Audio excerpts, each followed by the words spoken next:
Hi, thank you for joining me today at the QSO Today Virtual Ham Expo. I'm excited that you're joining me and then also Brandon. Let me introduce myself. My name is Drew Dasher, N1ER, and I'm joined today with Brandin Hess, Whiskey Lima 1 Bravo, and we're excited that you're able to come with us as we talk about engaging the future generation in amateur ham radio license testing. So just sit back, enjoy. This is going to be a great presentation where we get to just kind of share some of our knowledge about things that we've learned and things that Brandon has developed, and just the process that is used by the AARG group to give remote virtual ham radio licensing tests throughout the world. It's not just the United States, but it's actually all around the world. So with that being said, once again, thank you for joining us, and I'm going to let Brandon take it away. And a very good hello to one and all. Let me introduce myself before going too farther into this. My name is Brandin Hess. My amateur radio call sign is Whiskey Lima 1 Bravo. Again, Whiskey Lima 1 Bravo is my call sign. I hail from the state of Alaska. My Canadian call when I'm across the border in Canada is Victor Alpha 6 India Lima Sierra. That's VA6 ILS. I am founder for the Aurora Amateur Radio Group based in Kodiak, Alaska, and also founder and chairman for the Aurora Amateur Radio Group's Volunteer Examiner Program, which is a remote testing service that we provide, and we'll talk a little bit about that later on during this presentation. So the purpose of this presentation that you guys are watching today is to really cover some of the fundamentals and the basics to getting the next generation of folks involved with being engaged in fully remote testing in various sorts and various ways. We're going to talk about a little history behind it, some of the requirements set forth by any VEC that is permitting it, and some various options that you guys have for administering the exam. So with that, let's go ahead and get started. So one of the things that a lot of people have realized since March of 2020 is that the need for remote testing has certainly become more prevalent. When the COVID-19 pandemic struck the United States and things started shutting down in March of 2020, people were afraid to leave their homes. They were afraid to go out and travel places, and the need for administering exams remotely became very needed. It was a very much needed service, and in the beginning, the Anchorage Amateur Radio Club Volunteer Examiner Coordinator that I used to chair at one point in time, we were the first ones to publicly announce that we were doing remote testing online, which we announced that in February 2020, and then of course in the following month things started shutting down. So we were the first ones to start doing it, although shortly thereafter many groups began to pop up, and now fast forward to today, the availability of remote testing is absolutely incredible as far as the number of options you have to choose from, the different groups offering different times of the day, and just the ability for a person to take a test at a time that's convenient for them has really become a commodity in the last couple of years, and all largely thanks to a recent ruling that was issued by the FCC in 2014 and reaffirmed in April of 2020, assuring the public that remote testing was fully permissible.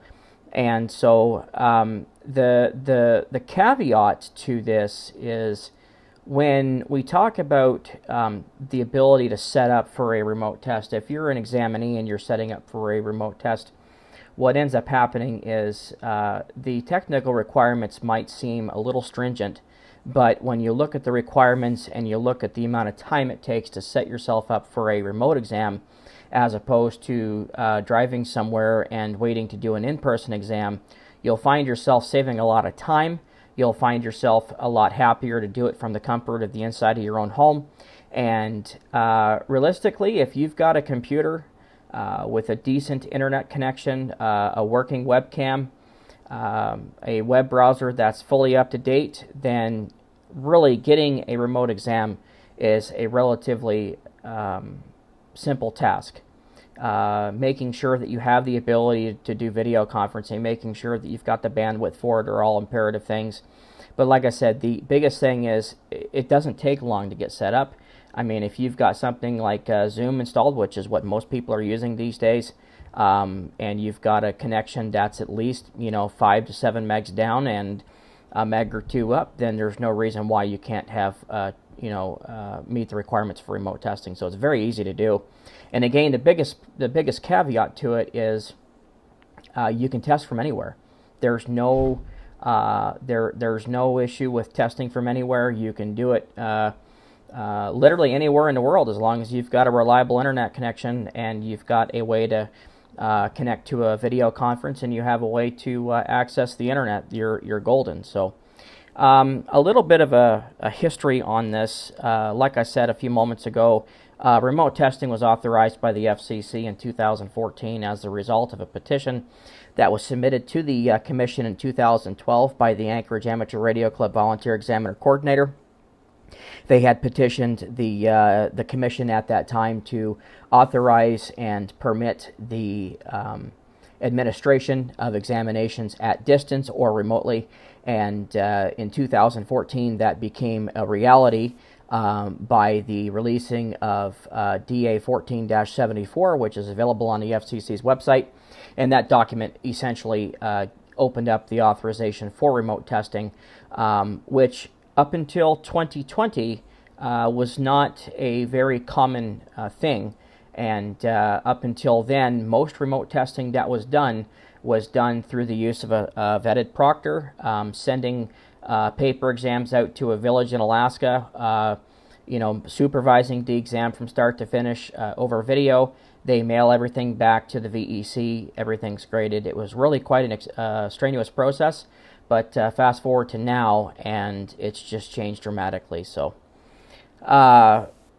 one of the things that people have asked as far as getting set up for remote testing is, what are the requirements for the VEC? What does the VEC require for a group to be set up to administer remote exams? And what I can tell you, out of all the VECs that are allowing remote testing, each one of them has slightly different rules, policies, procedures, and a different way of doing things.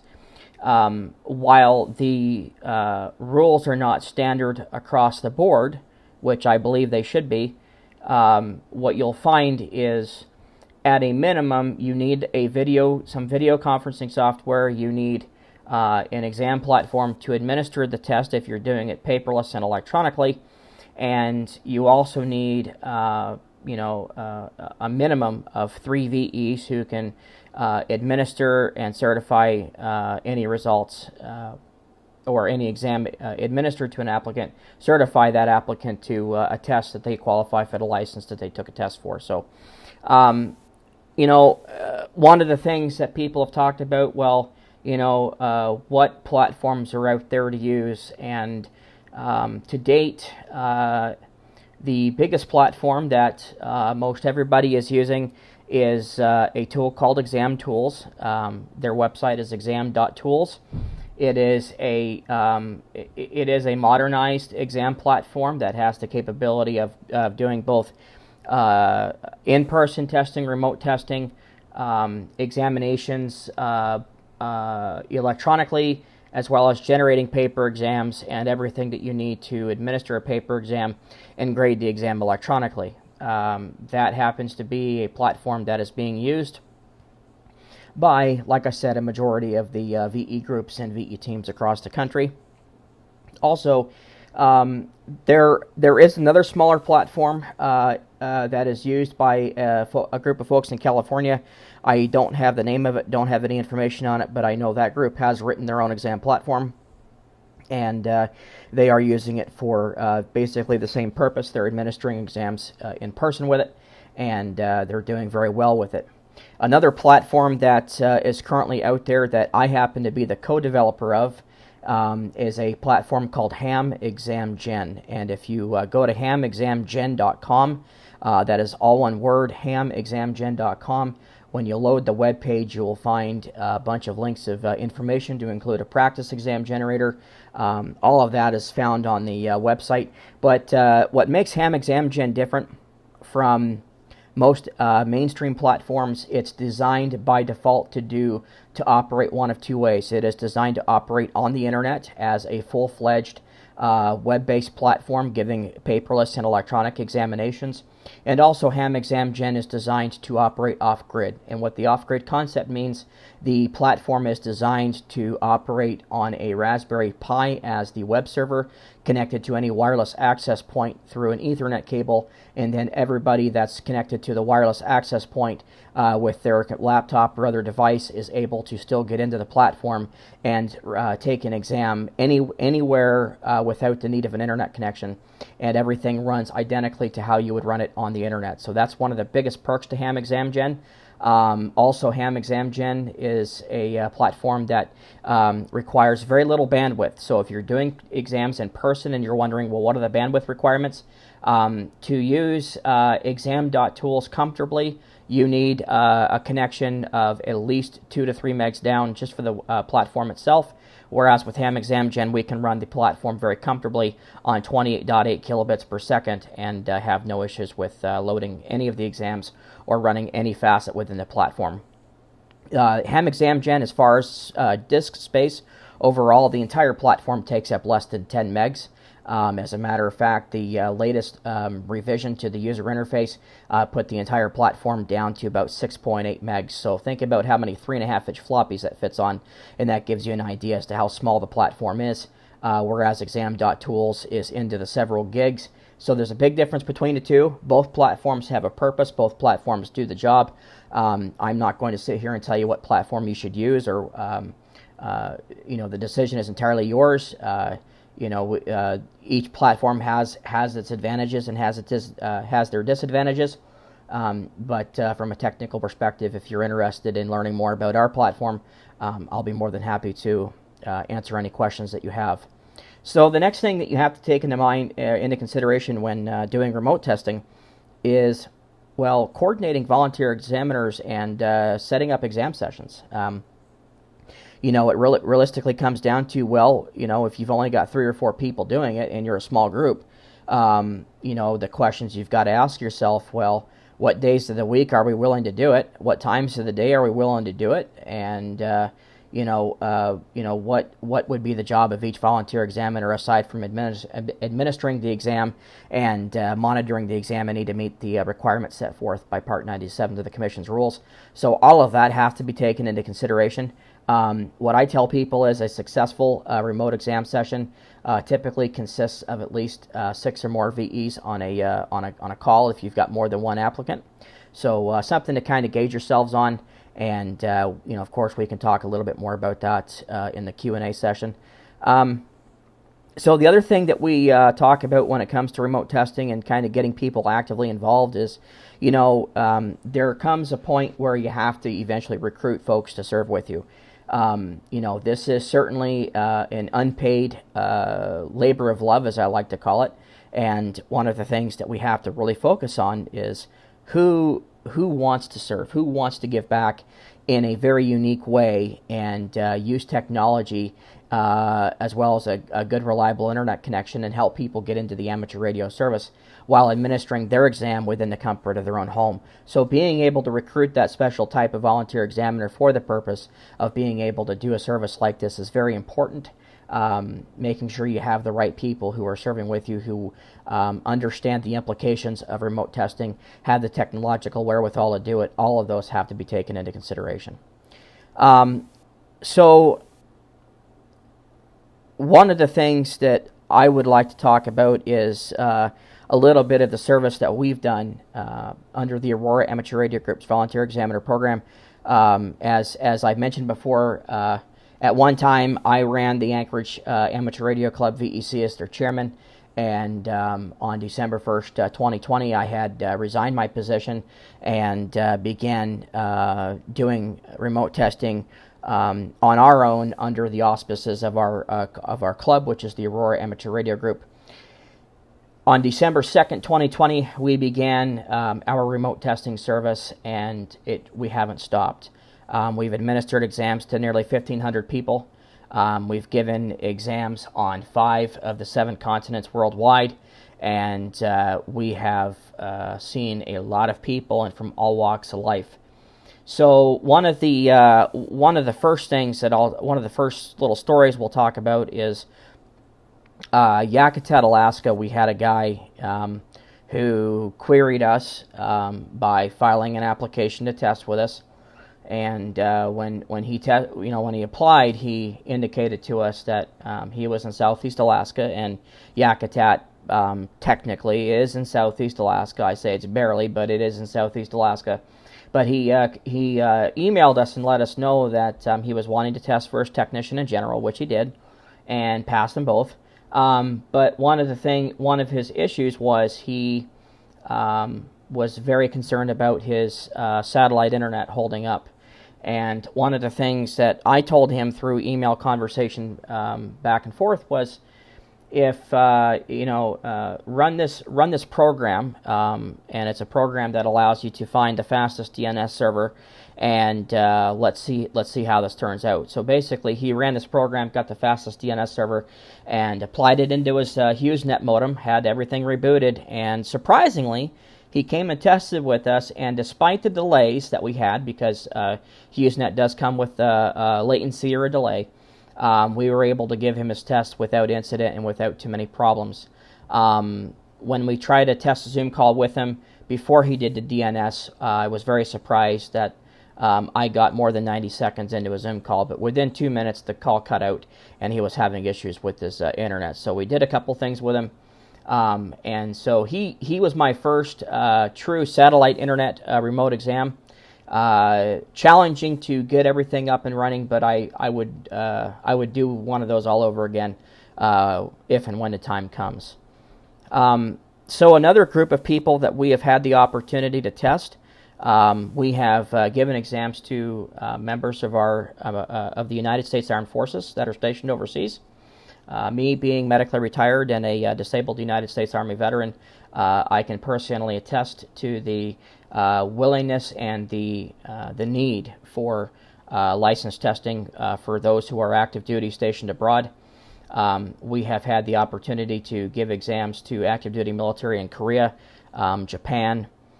We've given exams to people in Iraq, given exams to people in Germany, given exams to people in Kuwait, Qatar, and then the one that I will never forget was an applicant we had test with us.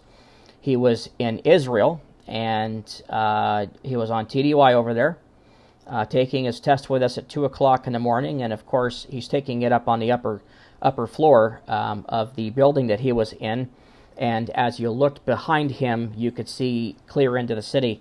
He was right on the Palestinian border, and he was in the middle of taking his exam early in the morning over there, still dark, and he was in the middle of his technician exam, and we saw this huge flash of light way off in the distance, and then just a couple seconds later, we heard a very large explosion.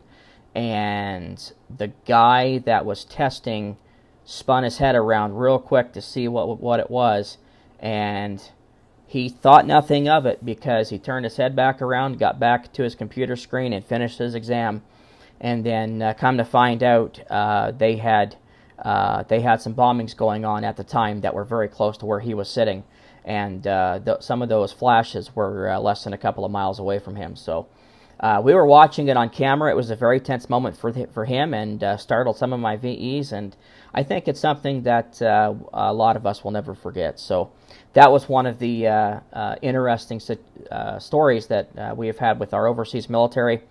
And then last but not least, one of my ultimate favorites, when we talk about remote testing, we talk about being able to give exams to anyone, anywhere, and We truly mean that. And the reason why I say that is twice this year, and soon to be 3 times this year, we have had the dubious honor of giving remote exams on the continent of Antarctica.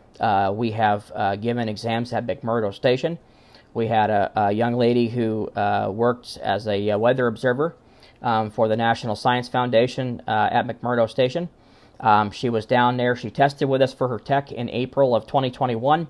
She was ended up getting stationed down there, and in May of 2022, she upgraded from tech to general, and she did it from McMurdo Station. I have to tell you, in setting that particular exam session up, it took almost 6.5 months of coordination to make sure, number one, she had the bandwidth to do it, number two, she had the time to do it, and number three, making sure that I had a team that could be on to the wee hours of the morning to do it.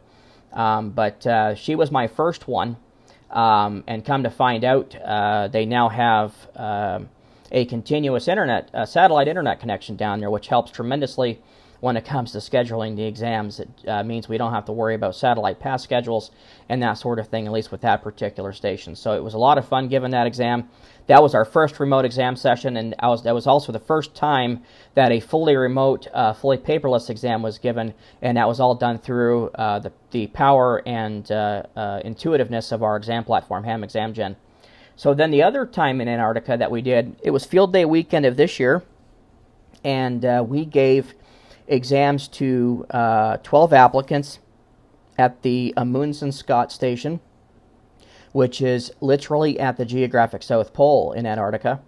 That one was a lot more challenging, and the reason why I say that is that particular exam session required us to get a satellite pass schedule that was long enough to give exams to all 12 of those applicants.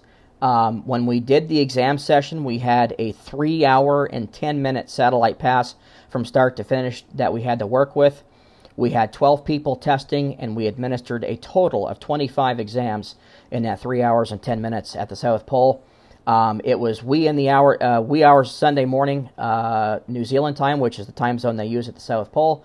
And then, of course, myself being in Alaska and VE scattered all over North America, we were able to pull it off for them and gave them, everybody that tested with us walked away with a CSCE. We actually had 2 people walk away having passed all 3 exams in one sitting, and we did all that in 3 hours and 10 minutes. It was quite a remarkable feat. We were very pleased with the results, and we've got another exam session coming up down there, so we're looking forward to it. And all that was done with the power of Ham Exam Gen, which has been an absolutely tremendous blessing for us, and the things we've been able to do with it have been phenomenal. So those are some of the stories that I wanted to pass along to you guys. You know, these are some of the things that you have the opportunity to experience doing remote testing. You get to meet people from all walks of life, and you get to really meet people literally on every corner of the globe. And so that those 2 sessions have given a whole new meaning to remote testing, and I wouldn't change it for the world. So, you know, one of the things that I have been asked, what's the importance of electronic web-based remote testing? Why is it still important? Why is it important today, and why would it be important going into the future? You know, one of the things that the younger generation clings to, they cling to technology. They cling to a modern look and feel to how they do things. They cling to that stuff. They really latch onto it. And you know, when it comes to license testing, the days of a 12-year-old boy or a 10 or 12-year-old boy or a little girl taking a test with pencil and paper and filling in the bubbles, I think those days are essentially gone at this point. And why I say that is with the advent of technology that allows us to deliver an exam on any device, anywhere, it opens up a whole new world of being able to use that technology, leverage that technology in our favor to ensure that the younger generation has the opportunity to get licensed using a means that, in my personal opinion, is more engaging from a visual look and feel than trying to sit down and do a paper exam. And from an organizational perspective, it has a tendency to eliminate a lot of the administrative burden between organizing paperwork and all that sort of thing. Just as a quick example, both platforms, Exam Tools and Ham Exam Gen, have the ability to export all your paperwork in one file in the form of a PDF document, so you don't have to organize anything anymore. Literally, it's all done for you. You just got to click a couple buttons and it's a done deal. It's very, very handy. So, bridging the gap between the folks of old who want something that they can easily use. So they want ease of use, they want simplicity, they want KISS method. Keep it simple, stupid, as I like to call it. But they want the KISS method in doing these sorts of things. So being able to bring the younger folks on board who can train some of the older folks, and allowing something like a simple platform to bridge the gap is very important for license testing going forward. And I believe that given the right formula, remote testing, online testing, electronic paperless testing is truly going to become the way of the future. And I think we're already seeing it. We have been seeing it in the last 2 years, and I think the best is still yet to come. From another perspective, we have groups across the United States who are giving in-person exams, and they have been doing it the old-fashioned pencil and paper way. And I'm not sitting here to judge them. I will not judge them, because I myself have given thousands of exams, pencil and paper. What we have that other platforms don't have, as far as Ham Exam Gen is concerned, is we have the opportunity, as I've mentioned before, to run a complete exam session off-grid, being able to integrate that 21st century technology and that same look and feel that you would have taking it remotely or over the internet in person, and being able to allow children who are young, who are computer illiterate, device literate, to be able to take an exam and have a modern interface, modern look and feel that's easy for them to correspond with, easy for them to use, and works very well for them, and is appealing visually as well. So being able to offer that going forward, I think a lot of teams across the country should look for something like that. They should have the opportunity to be able to offer in-person testing using something as simple as an off-grid exam platform capable of rendering a service like that without an internet connection, and that's the beautiful thing about it. So those are just a couple of things as far as the importance goes. All I can tell you is that I believe remote testing is here to stay. I believe that paperless web-based testing is here to stay. And I think as time progresses, you're going to see a tremendous push for even more modernization and more simplification of how exams are delivered, and the various means and methods to deliver those exams. I do expect that to continue evolving as technology improves. So I think it's all coming.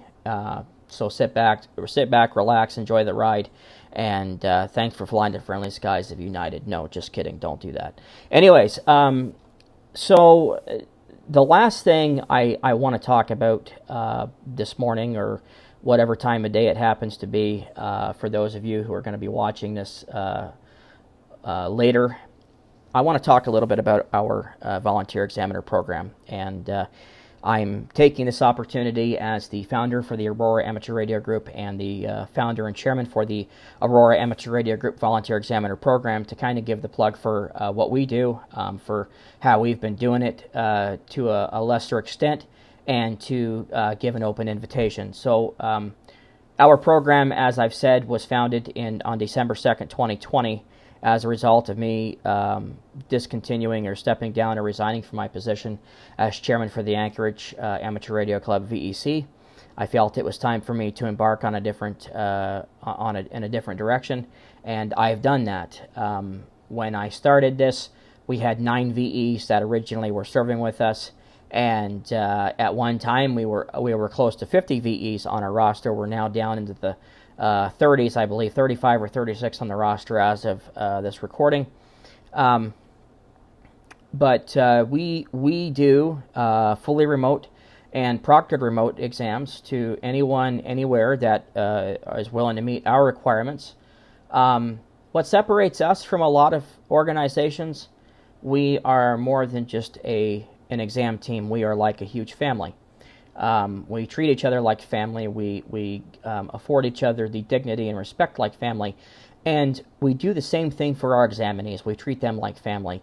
And the testimonials page on our website clearly says it all. Start reading through it. I think you'd be very surprised at some of the comments people have left behind relating to the service that we provide. We are serving under the auspices now of the W4VEC. I have the dubious honor of being the first remote exam team under their volunteer examiner coordinator, and lots of remarkable things have been happening. So, just a quick plug for us. We love what we do. We're very passionate about it. And if you are interested and you want to learn more and you want to serve with us, please feel free to visit our VE Programs website, which is auroraveprogram.org. Again, auroraveprogram.org. And as a closing remark, everything that I've talked about in today's presentation is available in the form of a PDF document that all of you should have access to. All the hyperlinks for all the things that we've talked about are all in there, and everything that you need to know to get set up, and everything you need to do to become successful should you want to do this on your own, or if you want to join a remote testing team that is truly committed to what we do and and focus on quality as opposed to quantity. You're more than welcome to join us, and we would love to have you. So with that, I want to personally thank each and every one of you for taking the time to listen to this presentation today. I'm sorry I didn't get to bore you with PowerPoint slides. I felt that was not justifiable given what I was going to be presenting to you, but I thank you so much for taking the time to watch this. I truly appreciate it. And with that being said, I will pass it back over to Drew, and we'll open it up for questions. So again, thank you so much. And 7-3 from Whiskey Lima, 1 Bravo. Drew, take it away. Thanks, Brandon. That was a great presentation. With that being said, that concludes everything that kind of Brandon and myself wanted to talk to you about. But at this point in time, we want to open it up for questions. So feel free at this point in time, if there's anything that you have questions about, whether it's about process or tools or anything, feel free to throw those out, and we're going to answer those questions at this time.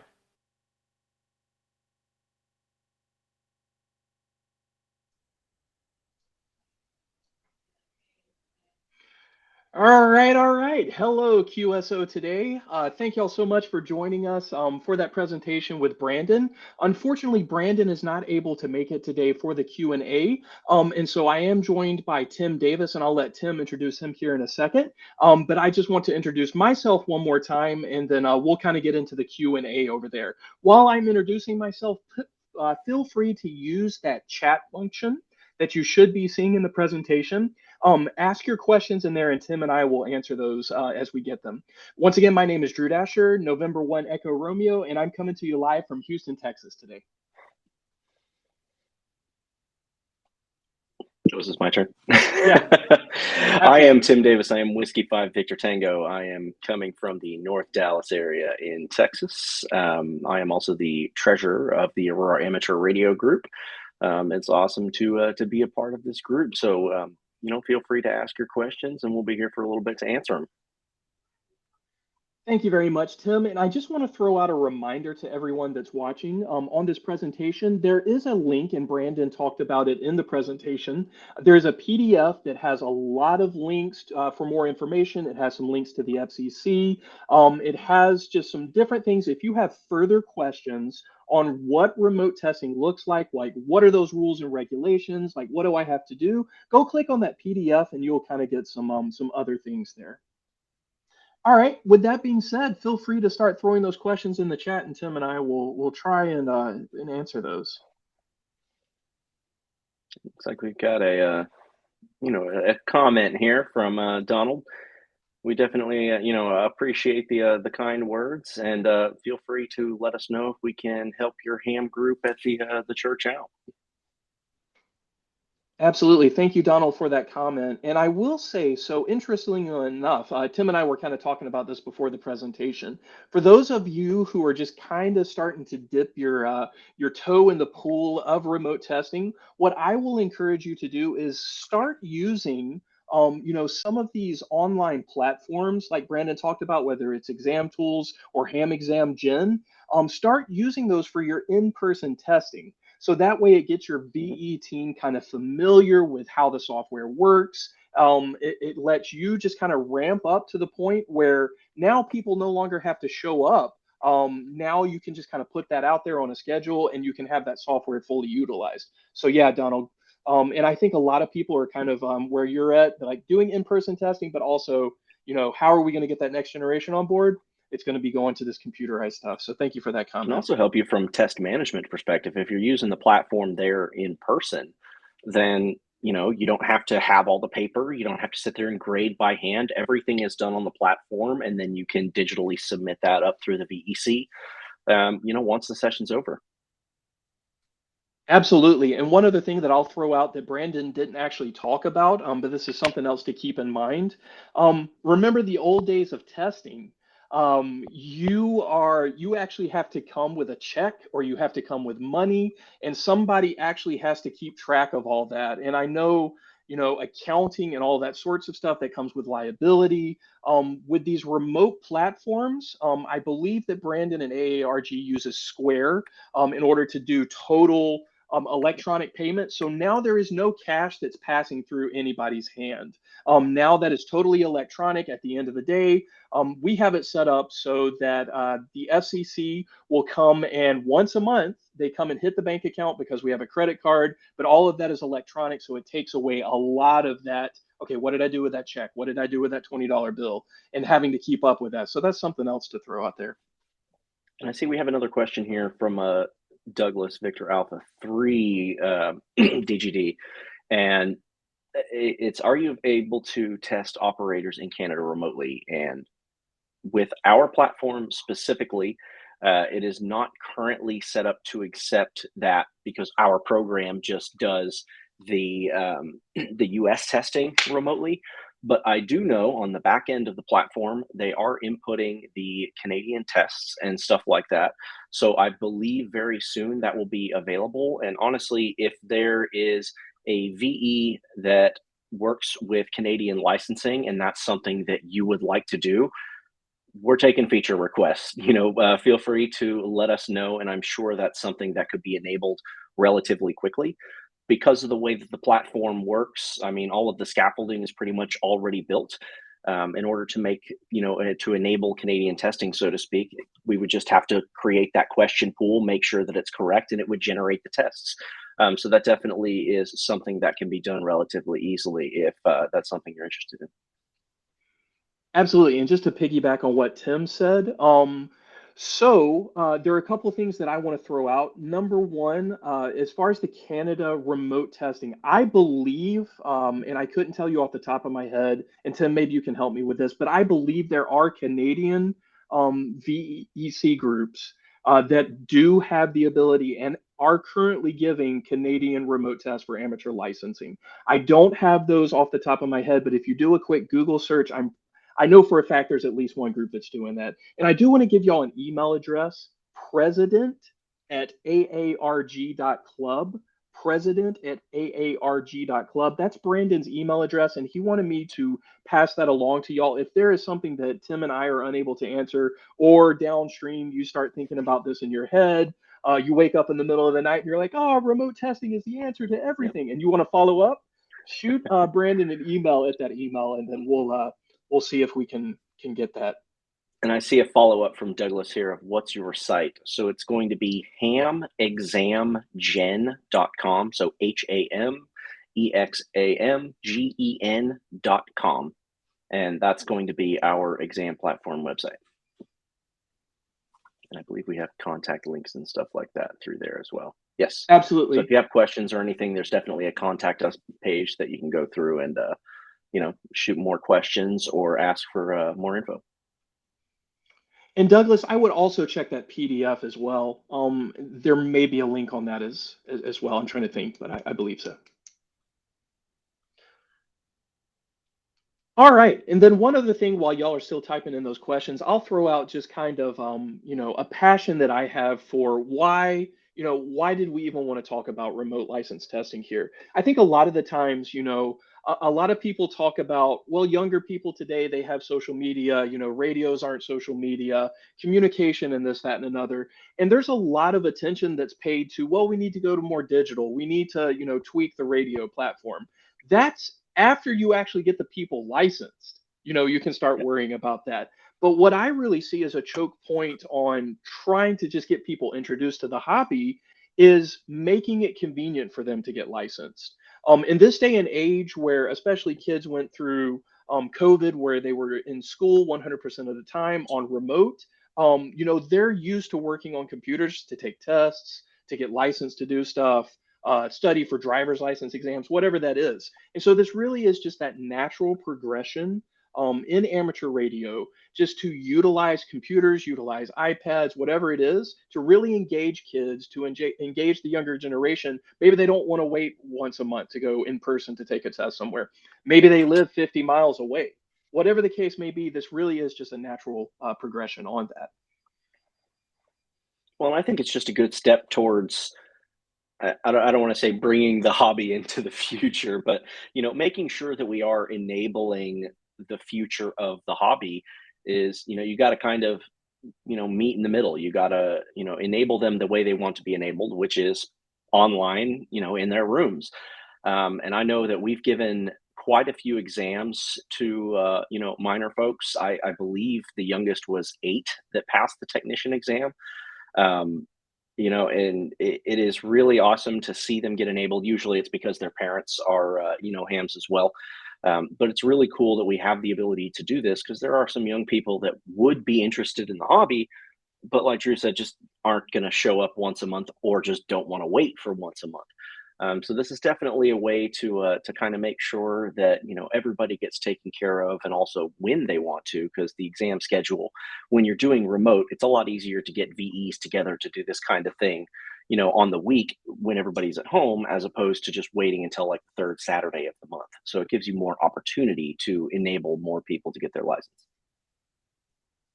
Absolutely. And I mean, one other thing that I'll kind of point out is not everybody is comfortable, in this day and age, like being in large groups, there's Yep, still some hesitancy there, whether it just be personality, whether it be, COVID in certain areas. I mean, there really is the need for what's my alternative? Hey, I really wanted to get into ham radio, but I'm uncomfortable about showing up in person, whatever the case may be.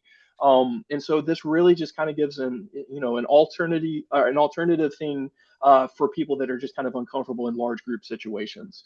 I for know sure. this past weekend that I went and I did some testing with a group, and there were 20 people that were in a small little room, a community center. There was lots of coughing and this, that, and another. And I mean, I won't say that I felt uneasy, but it really kind of where we're coming from. It's just kind of it kind of made me think like, like it's just the day that we live in. And let's see, We have a James, I see request you for the had PDF a link. question. Yeah, so the PDF, for those of you who like are able to pull up the schedule on QSO today, where you actually saw the the click here to enter this kind of discussion group, there's going to be a PDF link that's underneath there. It's like a URL, a real long URL. If you just click on that, that's going to bring up that PDF. And if you are unable to find that, shoot a message over to President at aarg.club, and I or he will be more than happy to shoot you a copy of that PDF if you can't find it. For sure. But that really is just a page of the links. Yeah. Tim, Tim, do you have a favorite story as far as like doing remote testing? Like, I don't want to put you on the spot, but like something that sticks out in your mind or Yeah, so my first 0 to hero as a VE was really impressive. Like, sitting down and having somebody just knock out all 3 exams and being the person that got to, sign that CSCE, that was really cool for me. I really enjoyed that. Um, I took all of my exams online remotely, all 3 within, I think it was like a month and a half or something like that, and my brain was mush by the end of that. I simply couldn't imagine just sitting down and knocking them all out. And that was one of the most impressive things I had seen, and they just breezed through it. They busted out the pen and paper when it came to the extra, and started doing math. But it was really really cool to be able to do that in one session. Absolutely. In mine, so mine just actually happened a few weeks ago. Brandon talked about the Antarctica session, and that was a fun session to do. But we Yep. actually had a 12-year-old who tested for his extra a few weeks ago, and like this Oh kid wow, was so yeah, and he like aced it. I think 47 out of 50. But yeah, that's rad. put me to shame. But I mean, he was so excited, guys. I wish that I could share like a screenshot of his face, but his dad was there to share in the moment. His dad was an extra, but just seeing this like 12-year-old kid's eyes light up as he was excited to get into the hobby, like he knew that he had studied hard. And we talked to the dad afterwards on Zoom, and the dad's like, yeah, he studied all summer for this, like, on the weekends he would study like 2 or 3 hours. The kid was engaged in it, and just like Yeah. seeing the ability just to be a small part of that and just afford the kid an opportunity to be able to do that. I mean, dude, it was great. And to me, that's See, what the hobby is about. you brought out a good point there of like, sitting there talking to somebody after the exam. Um, I've worked with a few remote exam groups as a VE, and some of them are just focused on numbers. It's just, let's get 100 people done on this Saturday. And I mean, yeah, that's cool. But how many of those 100 people are just going to get their tech license, never use it, and then it's going to expire in 10 years?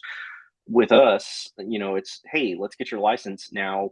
Let's start talking for a little while. Let's talk about what kind of radio you have already or which one you want to get. Let's recommend it to you if you want. And we've got so many folks that like at the end of the session, since we all just kind of sit around and chat, on Zoom for a while afterwards anyways, there's folks that just got licensed that just kind of hang around and talk of, hey, what kind of radio are you looking at? What part of the hobby are you most interested in? Because there's so many of us that are so different and from different areas that we have a different point of view. Maybe one is an expert in one thing or another. So it's interesting, that we can help enable people to not just get the license and sign the paper and say go away, but hey, how can we help you be successful in the hobby? And that's one thing that I appreciate about the club the most, is that it's not just about stamping a bunch of licenses. It's actually getting people into it and enabled more. Absolutely. And that's a great point, Tim. And I'm sure that there are, clubs around the country that are engaged in that same sort of thing. Like it really is about the Yep. camaraderie. At the end of the day, the hobby is kind of like the window into that. With that being said, guys, like as y'all are just, if there's any other questions, feel free to ask. But I kind of just wanted to end the session. We've only got about 10 minutes left before it's time to move on to the next session. But I kind of wanted to give an overview of what our process looks like. And Brandon definitely covered this. But just to kind of make it crystal clear, I wanted to just frame it out. This is what a remote testing session could look like. And so Brandon stated this, but we start off with Zoom. So it really is just kind of the Zoom platform is what we use for our video conferencing, a lot of the face-to-face stuff. What we do is we require our the people that are coming in to test to have a link into the meeting, and they actually have to have two devices for any testing session. We have to have a device that's mounted on the main computer where they're taking the exam, so we can see a full-on face. We want to make sure that the person isn't changing, the person isn't switching. And then we also require a second device to be kind of on the side. And the reason why we need that is because we want to be able to see hands. We want to be able to see like who's coming into the room if there's anything. We want to see what's on the screen because it's important to keep a secure testing environment, make sure that they're not bringing up other windows and stuff like that. So we use the Zoom platform to make sure that all our video needs are met. The second thing that we use is Discord. Discord is what the VE team uses in the background to chat with each other if we see something going on. Discord is kind of the primary means for that. The best thing that you get out of Discord, number one, it's free. Like, so that's great. But you also were able to invite people that passed the test afterwards to come into a chat room, and they can engage with us, ask about radios, they can ask about future testing stuff, whatever it is. But that's how we build the community. So Discord is the way that we do that. And then the third important piece is the exam platform. And Brandon named off a few of those, but we use the Ham Exam Gen platform. And the reason why it's slick, the reason why we love it and we use it is because it's small and nimble. It doesn't eat up a lot of resources.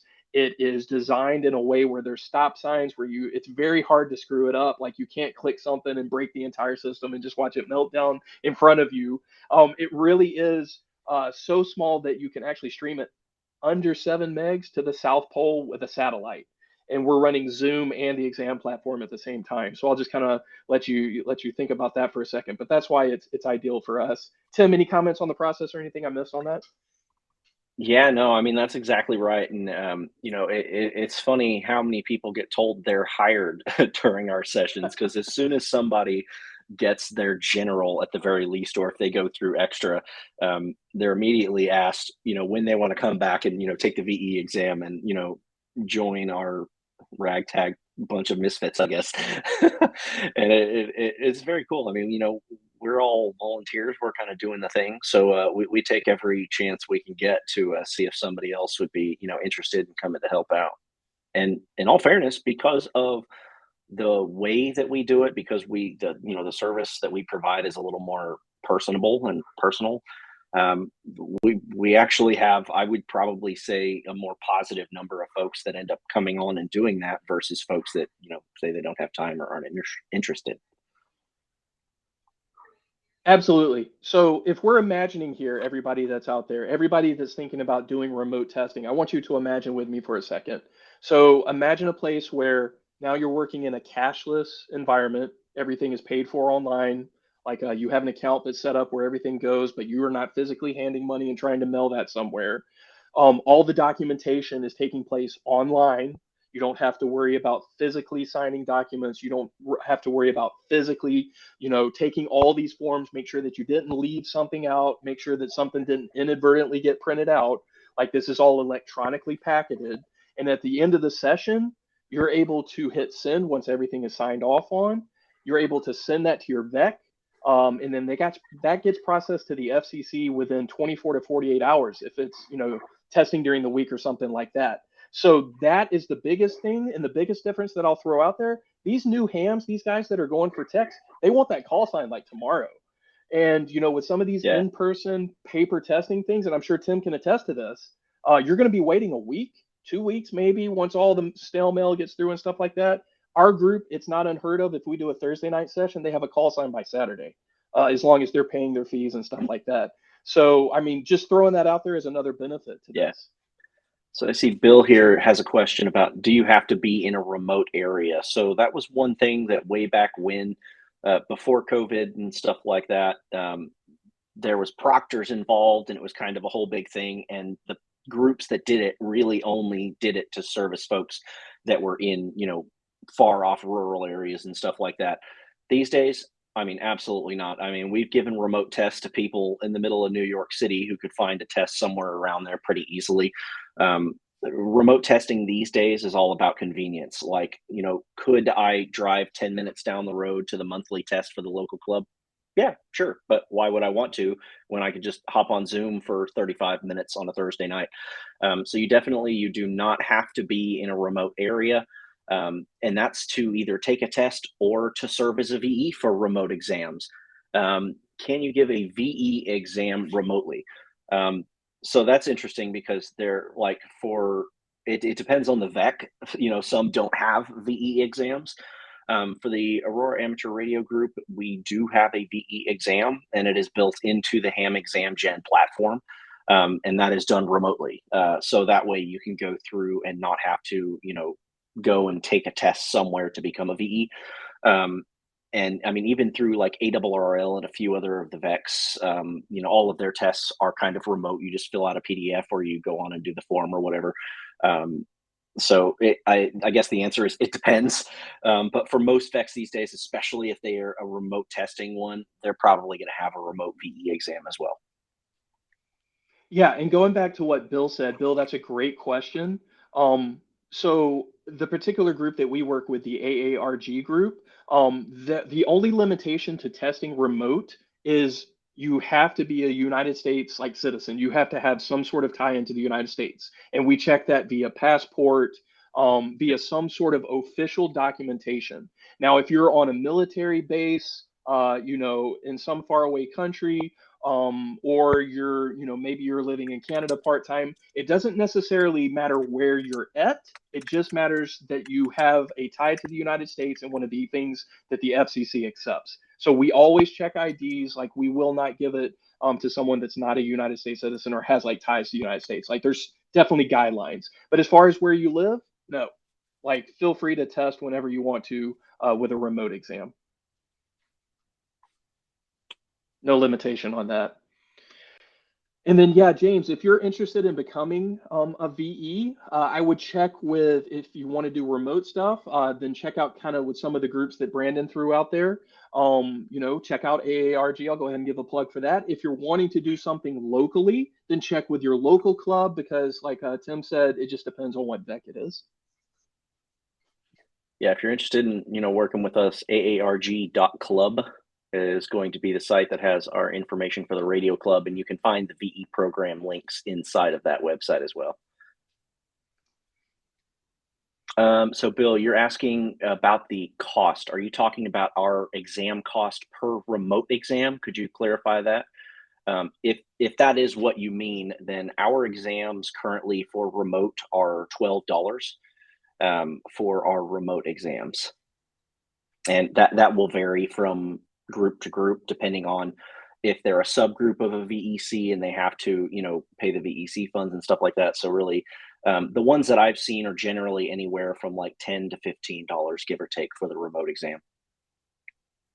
And that really does, like Tim said, that varies by the VEC, by the governing authority of Right. the VEC. And And also, that's it. some VECs allow for retakes, some don't. So that also varies from group to group. So it really, some folks for remote exam, yeah, correct. So like for AARG, our fee is $12. That does not involve any of the FCC application fees or anything like that. It clearly, or it just covers the remote exam. Yeah, and what I've noticed, and this is one other thing that I'll just kind of throw out, one thing that I have noticed is, because the FCC is now charging that $30 fee, that's really the slowdown in this remote testing kind of platform. What we always tell people that come and test with us, depending on day of week and when the FCC is going to be processing batch files and whatnot, but what we always tell people is pay that FCC fee as soon as possible, because unfortunately, if we upload your testing stuff at the end of the night, like we do that within 10 minutes after closing out a session, we upload that, the FCC has that doesn't progress any further until they pay their fees. So it really is just kind of like bogged down on that $30 fee. And it also depends on the day too. Like, so we've had people get their call signs like a half a day later on the same day, as long as everything's paid and the FCC is processing on time and fast. Doing the digital batch submissions and stuff like that on the back end through the VEC over to the FCC, it makes call signs so much faster, and it's a lot better for folks, instead of doing like the paper tests and then they have to submit the paper files and do all the thing, and it could be weeks. Now these are folks hitting F5 on ULS later that day to see if they've got their call sign. Absolutely. And I'll throw out again that Discord. So Discord has been really good for us, because if you get some overeager text, they're like, man, I haven't got my call sign yet, where it's at. That's a great way just to kind of calm them down in the background, talk to them on a one-on-one place and say, like, did you go check this ULS site? I had a guy this past week that was like, yeah, I submitted my fees. I haven't got anything in like a week and a half. And I'm like, bro, let's go check this. And so he didn't know the FCC link to hit. So he went in, he put in his FRN, all was good. He had been issued a call sign, but he just didn't know that. And that's a great way to communicate with your people. Yeah. And you won't get that like if you're doing in-person testing, because you leave them, you don't see them again, they don't have your communication info, then they're just kind of flapping out there in the breeze. They're probably not going to give you their phone number to text exactly. them later about exactly. with questions. Exactly. Well, I want to say thank y'all to everybody. Unfortunately, we're at the top of the hour now, so I'm going to have to let y'all go, because I don't want you to miss your next exciting presentation. But on behalf of myself, Brandon, and Tim, just thank y'all so much. And once again, shoot us an email, get the links off the PDF, come look at our club. If you've got any questions, we are more than happy to answer those for you and get you pointed in the right direction. So thank y'all very much, guys. And Tim, anything to say before I sign us off? No, this has been great. Thanks everybody for the questions and watching the session. Absolutely. Y'all have a wonderful morning, evening, night, afternoon, whatever it is. 73. 73.